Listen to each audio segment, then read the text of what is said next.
4. That's it. Just a number.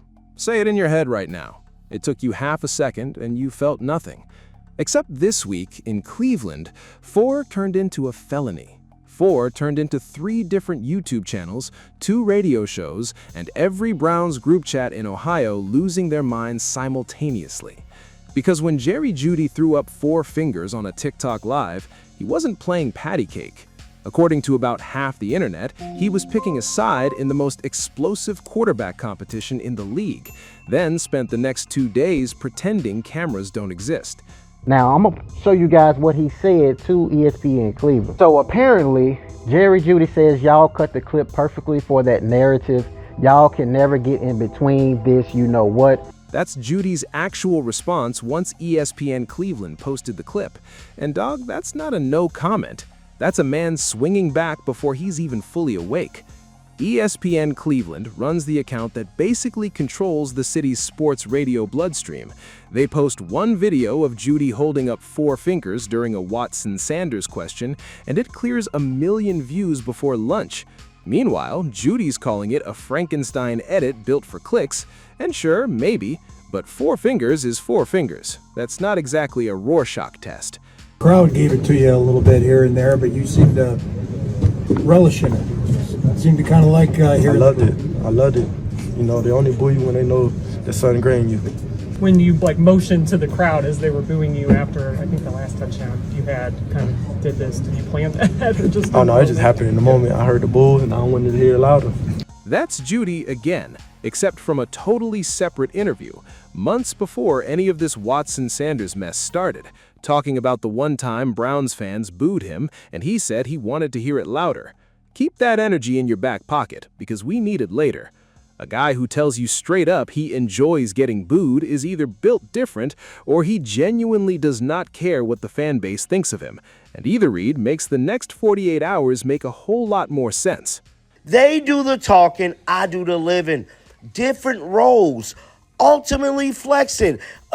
And less than a day after the internet accused him of throwing his own quarterback room under the bus, Jeudy drops this exact caption on Instagram right next to a photo of him and Deshaun Watson rocking matching watches. Call that a coincidence if you want. I'm not going to. Nobody writes different roles ultimately flexing underneath a photo with one specific quarterback by accident. So that's the hook. 3 clips, 3 completely different moods, same receiver at the center of every single one. And by the time we're done here, you're going to understand exactly why half of Cleveland thinks Jeudy told on himself in real time. Here's the actual setup, no rage bait required.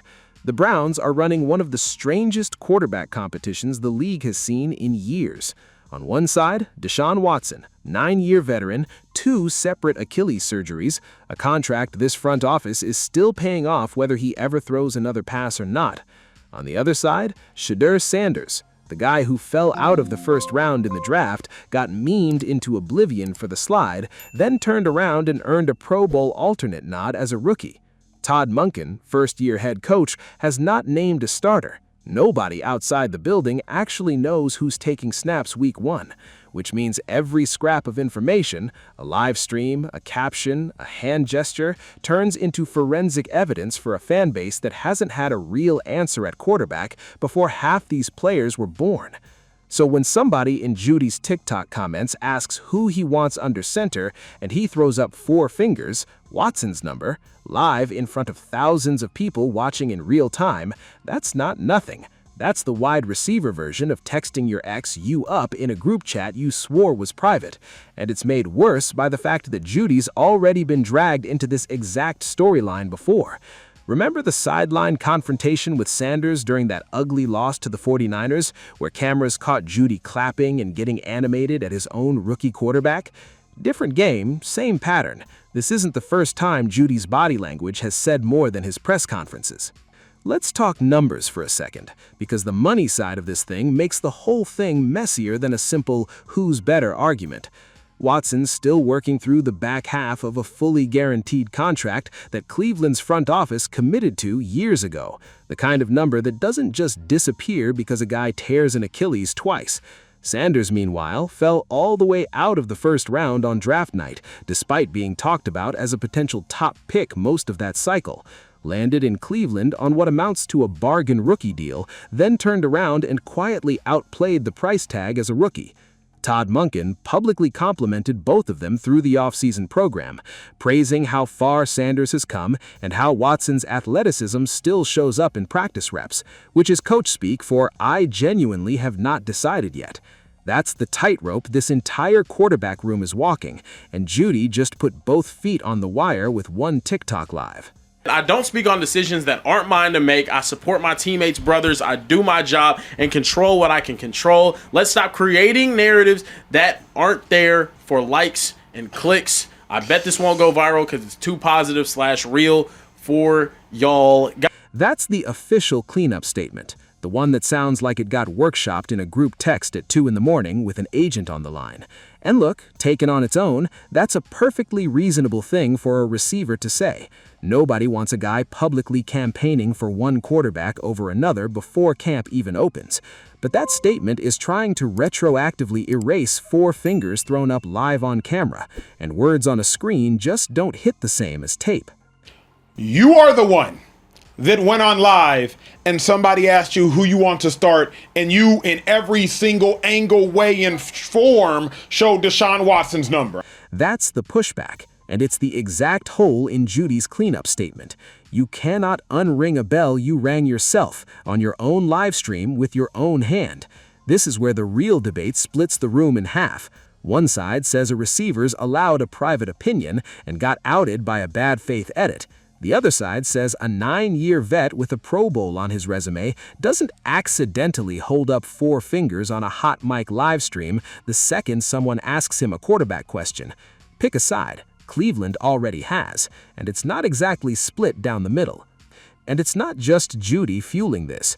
Watson's had public cosigns from guys like Chad Johnson and other veterans in his corner for years now, the same crew that's been in his corner since Houston.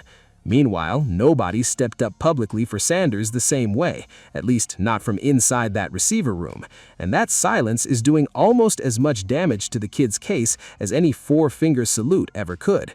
Naturally, the national media piled straight onto this the second the clip hit 1 million views. First Take, The Herd, every drive time Cleveland radio show, running the same segment with a different coat of paint. Is the locker room already turning on Shedeur Sanders before he's even locked down the job? Skip Bayless built an entire career off exactly this kind of storyline, and Stephen A's made a living turning quarterback controversies into appointment television. None of that changes what actually happened on that live stream, but it does mean this thing isn't dying down anytime soon.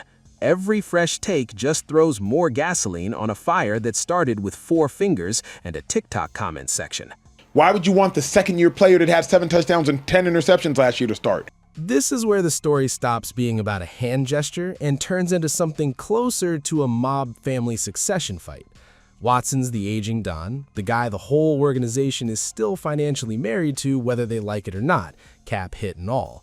Sanders is the young blood the family brought in because the old guy's knees, or in this case both Achilles tendons, can't be trusted to run the operation by himself anymore. And Jeudy's stuck in the middle like the consigliere who still has to work for whoever's sitting at the head of the table on Sunday.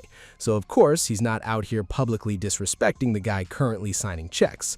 But loyalty and honesty aren't the same thing. And 7 touchdowns against 10 interceptions isn't a stat line anybody builds a dynasty around. Here's the part that makes it messier.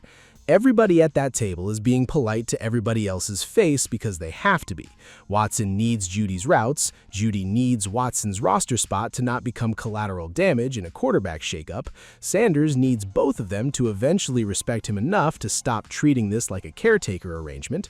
It's an arranged marriage where nobody actually chose their partner, everybody's smiling for the family photo, and somewhere under the table somebody's foot is already out the door. This matters past one guy's Instagram captions. Whoever starts week 1 decides whether Cleveland spends this season rebuilding around a rookie with real juice or running it back with a 30-year-old veteran recovering from a second Achilles tear. It decides whether Sanders' rookie buzz turns into an actual career trajectory or gets buried behind a quarterback the front office is contractually stuck with for another year minimum. It decides what Todd Monken's entire first season in Cleveland looks like, and whether a franchise that hasn't had a real long-term answer at quarterback since Bernie Kosar finally has one sitting in the building, or wastes another year finding out the hard way. A receiver holding 4 fingers isn't just gossip fuel, it's a window into what the locker room actually believes about its own quarterback room, whether the locker room wants to say that part out loud or not. Zoom out to the division and it matters even more. The Ravens and the Steelers aren't sitting around waiting for Cleveland to figure out its quarterback situation out. Every week this competition drags on without a clear answer is another week the rest of the AFC North gets to build a real game plan while the Browns are still arguing about who's even taking the first snap. Uncertainty at quarterback doesn't just cost you individual games, it costs you an entire training camp's worth of reps that could have gone toward building continuity with whoever actually ends up starting. Cleveland doesn't have that kind of time to waste, not in a division this competitive. But over the course of his career, he's shown he's not. Jeudy is talented, but they need a guy that it's one-on-one, I'm going to him.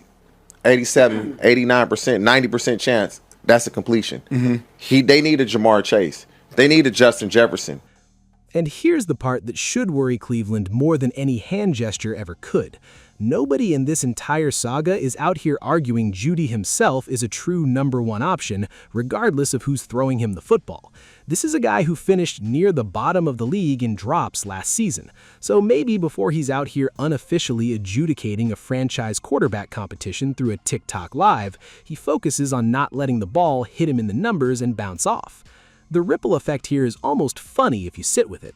A receiver who can't consistently be trusted to catch the easy ones somehow ended up accidentally deciding who starts under center for an entire organization, all with one hand gesture. Cleveland's mad at the wrong guy for the wrong reason. He shouldn't be getting dragged for tipping his hand, he should be getting dragged for the drops. And this isn't even new territory for a franchise that's made a habit of quarterback chaos leaking out through everybody except the quarterbacks, making Baker Mayfield's Browns tenure into a running soap opera through nothing but body language and post-game interviews years ago. This is the same script with a different cast, and it says something that Cleveland keeps writing it. Meanwhile, Dylan Gabriel, the third quarterback in this room who's been slinging passes over people's heads in camp reps, hasn't gotten a fraction of this scrutiny, because apparently you only get put on trial in this building if a veteran receiver happens to like you less.